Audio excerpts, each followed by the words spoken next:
கடக ராசிக்கு ஒரு வெற்றி அளிக்கும் ஸ்தலம்.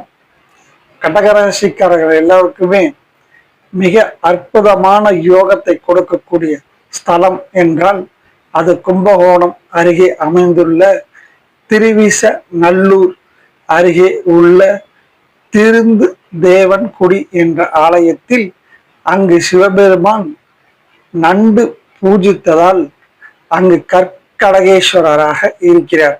அதாவது சிவபெருமானை இந்த நண்டு பூஜித்து வழிபட்ட ஸ்தலம் என்று சொல்லலாம். அதாவது கடகராசியை பொறுத்த வரைக்கும் அந்த நட்சத்திர அமைப்பானது நண்டு போன்ற அமைப்பில் உள்ளது.